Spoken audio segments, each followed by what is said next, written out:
Right Telangana assembly సమావేశాలు ప్రారంభమై ఇప్పుడు లైవ్ చూద్దాం.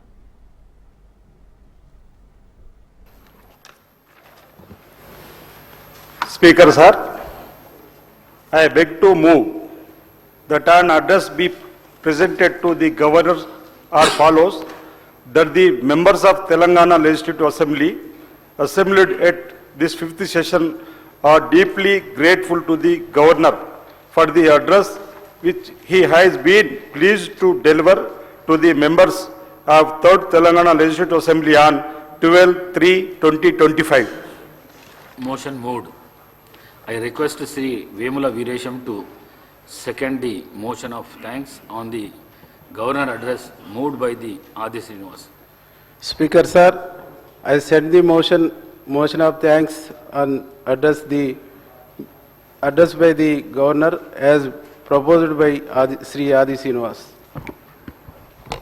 Motion moved. Now the discussion on motion of the thanks on the governor's address. Sri Adi Srinivas garu.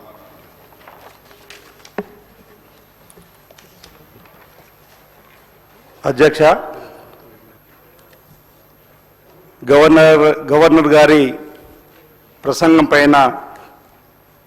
ధన్యవాదాలు తెలిపే తీర్మానం పైన నాకు మాట్లాడే అవకాశం కల్పించినటువంటి మీకు ముందుగా ధన్యవాదాలు తెలియజేస్తూ, గౌరవ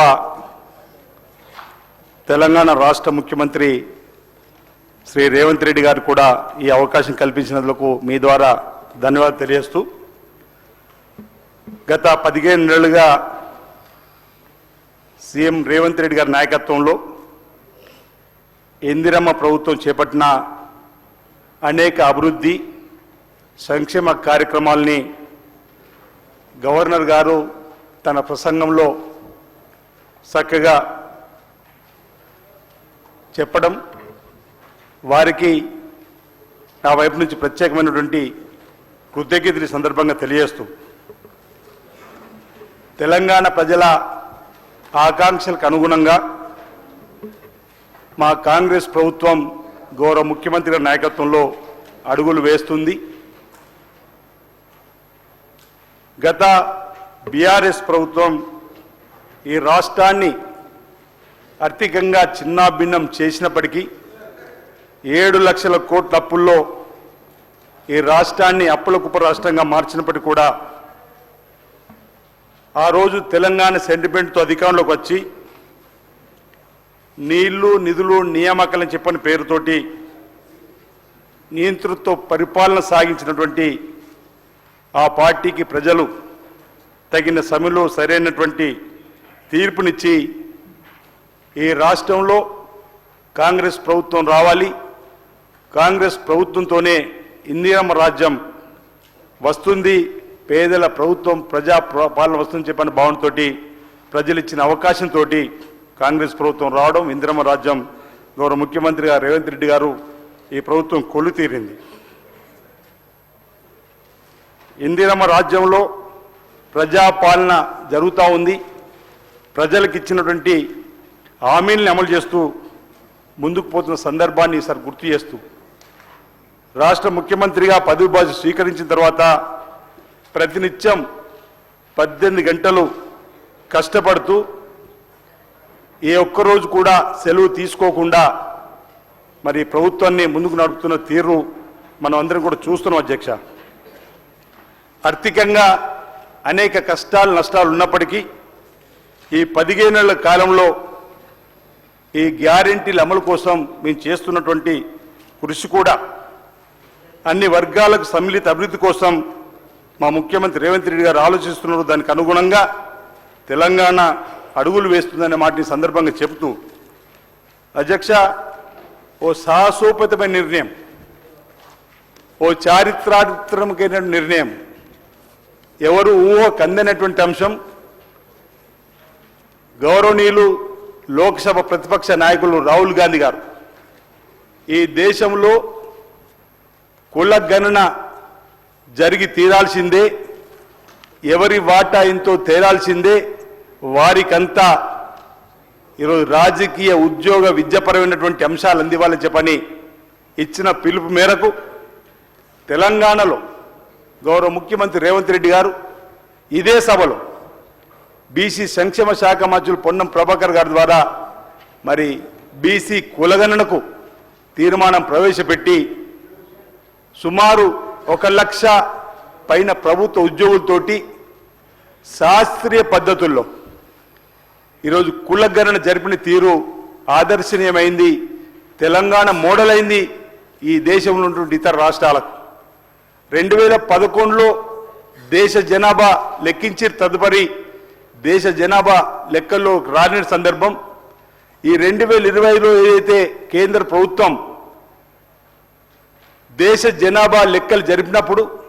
ఈ తెలంగాణలో జరిపినటువంటి బీసీ కులగణనకు సంబంధించినటువంటి దాన్ని మోడల్గా తీసుకొని దేశవ్యాప్తంగా కూడా కులగణన చేయవలసినటువంటి అవసరం ఉందన్నమాట ఈ సందర్భంగా చెబుతూ ఈరోజు క్యాబినెట్లో చర్చించి అసెంబ్లీలో కూడా చర్చలోకి తీసుకొని వచ్చి ఆనాడు ఎన్నికల కంటే ముందు మేము కామారెడ్డిలో బీసీ డిక్లరేషన్లో 42% ఇస్తామనేటువంటి మాటకు అనుగుణంగా రాజకీయ విద్య ఉద్యోగ పరంగా కూడా 42% బీసీలకు ఇవ్వాలని చెప్పని ఓ శాశ్వత నిర్ణయం, చారిత్రక నిర్ణయం తీసుకొని ముందుకు పోతున్న అంశాన్ని కూడా ఈ సందర్భంగా ఇక్కడ చెప్పడానికి గర్వపడుతున్నామని చెప్పిన మాట సందర్భంగా చెబుతూ ఈరోజు ఈ అంశంలో కూడా కొన్ని విమర్శలు చేస్తున్నప్పటికీ అసలు ఇప్పటివరకు లెక్క ఎక్కడ కూడా పక్కాగా లేని సందర్భంలో బీసీల కులగణన ద్వారా 56.33% ఈరోజు లెక్క తేలిన సందర్భంలో దానికి అనుగుణంగా భవిష్యత్తులో ఆ వర్గాలకు ప్రభుత్వాల పక్షాన వచ్చేటువంటి రాయితీలు కానీ, వచ్చేటువంటి ఉపాధి కానీ, వచ్చేటువంటి న్యాయం చేసేటువంటి కార్యక్రమాలకు సహకారం అందించాల్సింది పోయి ప్రతిపక్షానికి సంబంధించినటువంటి బీఆర్ఎస్ కానీ బీజేపీ కానీ అక్కడక్కడ విమర్శించిన తీరును సరికాదని మాట సందర్భంగా చెబుతూ అసలు బీసీ కులగణన జరుగుతుంటే వైపు బాధ్యత గల ప్రతిపక్ష నేతగా ఉన్నటువంటి కేసీఆర్ గారు కానీ ఈ సభలో ఉన్నటువంటి ఇతర పెద్దలు ప్రతినిత్యం మాట్లాడేటువంటి హరీష్ రావు గారు కానీ కేటీఆర్ గారు కానీ అసలు ఈ బీసీ కులగణనలో పాల్గొనకపోవడాన్ని ఏమన్నా అధ్యక్షాన్ని అడుగుతా ఉన్నాం. ఈరోజు బలిన వర్గాలపైన ఇంత చిన్న చూపాన్ని మేము అడుగుతున్నాం. ఓవైపు బీసీ కులగణన జరుగుతుంటే అందులో వాళ్ళు చేరి వాళ్ళ యొక్క వివరాలు చెప్పి దీనికి ఊతం ఇవ్వాల్సినటువంటి వీళ్ళు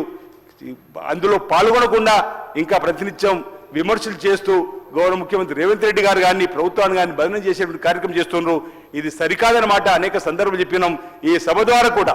ఈరోజు ఈ కులగణన జరగడం అనేది చారిత్రాత్మకమైన నిర్ణయము, ఓ సాహసోపేతమైన నిర్ణయము. బలహీన వర్గాలందరూ కూడా ఎన్నో సంవత్సరాలుగా ఎదురు చూస్తున్నటువంటి ఓ అంశం ఈరోజు తెలంగాణలో రావడం, ఈ తెలంగాణ ఈ దేశానికే రోల్ మోడల్ కావడం ఈరోజు ఇక్కడ మేము అదృష్టంగా భావిస్తున్నాం అధ్యక్ష. అదేవిధంగా ఉన్నటువంటి భారతీయ జనతా పార్టీకి సంబంధించినటువంటి మిత్రులు కూడా ఈరోజు చిత్తశుద్ధితోటి ఏదైతే 42% రిజర్వేషన్ ఇవ్వాలని చెప్పి మేము అనుకుంటున్నామో భారతీయ జనతా పార్టీ కేంద్రంలో ఉన్నటువంటి ప్రభుత్వంతో ఒప్పించి మెప్పించి ఈ రిజర్వేషన్కు అక్కడ కూడా మాకు సహకారం అందించి ఏమాత్రం ప్రేమ ఉన్న కేంద్రం ఒప్పించి 42% రిజర్వేషన్ అమలయ్యేలా చూడాలని చెప్పి ఇక్కడ ఉన్నటువంటి భారతీయ జనతా పార్టీ కూడా ఈ సందర్భంగా నేను తెలియజేస్తూ ఈరోజు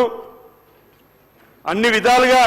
బలహీన వర్గాలకు సంబంధించిన వారికి న్యాయం జరపాలని చెప్పిన ఆలోచనతోనే ఈ ప్రభుత్వం ముందుకు పోతున్న మాటను చెప్తూ ఈ అంశంలో బలహీన వర్గాలకు సంబంధించిన వాడిగా మా ముఖ్యమంత్రి రేవంత్ రెడ్డి గారికి సర్వదా రుణపడి ఉంటామన్నమాట ఈ సందర్భంగా నేను తెలియజేస్తూ సర్వేలో పాల్గొన్న వారి కోసం కూడా రెండోసారి కూడా మళ్ళీ 10 రోజులు కూడా అవకాశం ఇచ్చినటువంటి సందర్భాన్ని కూడా గుర్తు చేస్తూ ఈరోజు ఈ తెలంగాణ రోల్ మోడల్గా ఈ దేశానికి లోక్సభలో కూడా రాహుల్ గాంధీ గారు తెలంగాణలో బీసీ కులగణన జరిగింది, ఇంచుమించు 90%, 85% వరకు మనం వచ్చినట్టు తేలింది. ఈరోజు ఈ సందర్భం ఉంటే ఈ ప్రభుత్వాన్ని అభినందించాల్సి పోయి అక్కడక్కడ విమర్శ చేస్తున్న వారికి నేను సూచన చేస్తా ఉన్నా, అభినందించండి ప్రభుత్వాన్ని. బలహీన వర్గాలకు మేలు జరిగేటువంటి కార్యక్రమాన్ని స్వాగతిద్దాం. ఈరోజు బీసీ కులగణనకు సంబంధించిన అంశంలో అందరూ కూడా కలిసి భవిష్యత్తులో ఆయా వర్గాలకు ప్రభుత్వం పక్షాన్ని ఇచ్చేటువంటి రాయితీలు ఫలాలు అందే విధంగా మనందరం కూడా కలిసికట్టుగా కృషి చేస్తామన్నమాట ఈ సందర్భంగా తెలియజేస్తూ వ్యవసాయ రంగానికి సంబంధించి కూడా అధ్యక్ష నిన్నటి రోజు గవర్నర్ గారి ప్రసంగంలో రాయితీ ఒక్కొక్క అంశాన్ని చెప్పినప్పుడు ఈరోజు వ్యవసాయానికి సంబంధించిన అంశం కూడా వారు చెప్పడం జరిగింది. ఈరోజు వ్యవసాయానికి సంబంధించి